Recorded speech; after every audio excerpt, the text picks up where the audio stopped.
This past Saturday, July 15th, we had a chance to check out a new fighter on the horizon. And he's bringing the type of experience into the ring that can catapult him directly toward a title shot soon. We got a chance to see Andy Cruz, the Cuban sensation. And when he took on his opponent, Juan Carlos Burgos, a veteran fighter, it brought memories back about another fighter who had an extensive amateur career and jumped ahead of the line toward championship aspirations. Let's talk about Andy Cruz.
Are you ready for some more boxing? Are you ready for another fighter to impose himself on the sport? Are you ready for Andy Cruz? Well, boxing better be ready, and the lightweight division better be ready, because this fighter out of Cuba is coming. And he's a skilled fighter, grizzled, experienced. A lot like what they've spoken about some other fighters. Dare I mention a name, Vasyl Lomachenko, an accomplished veteran. Someone who looked to leapfrog over everyone in boxing at the time and go right into an opportunity for title aspirations. But he enjoyed something that many others don't have the opportunity to enjoy. That's right, privilege. But when you talk about a fighter like Andy Cruz, he's bringing something a little bit different. He's bringing something that is familiar. And that simply is the fact that the young man is an accomplished amateur fighter. Tons of success in his amateur career. When we heard of him being pro, we wondered about the process, what it was going to be as he entered the pro ranks. But he came in a familiar way, jumping right in against a veteran, Juan Carlos Burgos. But Andy's amateur career, 140 wins, 9 losses, no draws. Think about it. And now think about fighters who are more than capable, fighters who can possibly become champion. As I watched his fight, which was on the undercard of Alicia Baumgardner against Christina Leonardo, I watched with anticipation because I had heard about this young man. And after witnessing what he's able to do in the ring, he deserves an opportunity to make some history for himself, just like others have. Now, do I think he should leapfrog? No, I think there should be an order. But he has the ability to face top contenders right now. And Saturday night was his pro debut. Andy is a boxer puncher.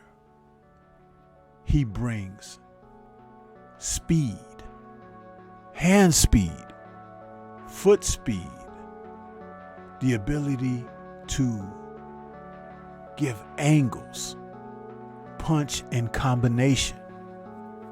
There's pop on his punches. Though he didn't stop his opponent Saturday night, he won every round in a shutout.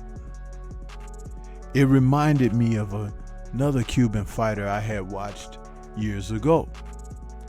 And that Cuban fighter was Diobelis Hurtado, who boxed and punched his way into a title opportunity with Pernell Whitaker. Hurtado was a lot more mobile on his toes, specifically against Whitaker, but he had pop in his punches. And just like Cruz, he threw combinations. He was able to drop Pernell Whitaker in the first round of their fight, but he was stopped in the last round of their fight. Why did I use Hurtado? He has a Cuban background. And Cruz has the ability to fight. He can punch. He gives angles, like I said, and boxes straight up. In the lightweight division, there are a ton of fighters out there who are more than capable. We have an undisputed champion in Devin the Dream Haney, who may be moving on up to junior welterweight. So titles will become available and fights should be made for guys to get in there and show their wares. This is another new fighter, Cruz, whose hat should be thrown in the bag of consideration for opportunities. Now all of a sudden you're going to see those who had mouths, who like to talk the talk but not necessarily walk the walk, be forced in a position of whether they want to find something else to do with their careers, or they're going to have to start to put it on the line. With names like William Zepeda, Isaac Cruz, Shakur Stevenson, Tank Davis, Michelle Rivera, Frank Martin. There are so many, and they are so good. They have to get in there and face one another. But I am concerned that fighters like Mr. Cruz is going to be able to push a few of those to the side. It's an exciting time. The lightweight division may be the boomingest division in the sport of boxing. And that's not by accident. A lot of these men have had amateur backgrounds and careers that were strong, and now they're all in the pros. Now, we have been told that Cruz is 27 years of age. We do understand that the Cubans play with ages. He boxes like a veteran. He boxes like he's been around for a while. And he's a stylistic matchup nightmare for a number of the more limited names amongst those I have listed. But still, we need to see the fights. We still need to see these men come together. And I wouldn't be surprised if there were a tournament, like a Super 6 series or something like that, that this man right here, Andy Cruz, wouldn't be one of the final men in the last fight. It wouldn't surprise me one bit. But who would be on the opposite end, in the other corner? It remains to be seen. But what a show it would be to see these guys come out there and compete like real champions. And who do you think will be the first to go in there and try to give Mr. Cruz that opportunity? I think Devin Haney will be moving on, so the belts will be available and opportunity beckons. Shakur Stevenson, Frank Martin, Michelle Rivera, William Zepeda, Tank Davis, where you at? All of you. Vasyl Lomachenko, George Kambosos. Does anyone want to answer the bell? This is Stormy B. Man. Shout out to the mighty LDBC and Liberated Perspective, a third eye view of the world. For more content such as this, please like, comment, subscribe, and share. Let me know your thoughts about Andy Cruz, and would you be willing to see him get that shot like Vasyl Lomachenko did early in his career? Let's talk about it. Peace to everyone out there, and everyone please remain safe.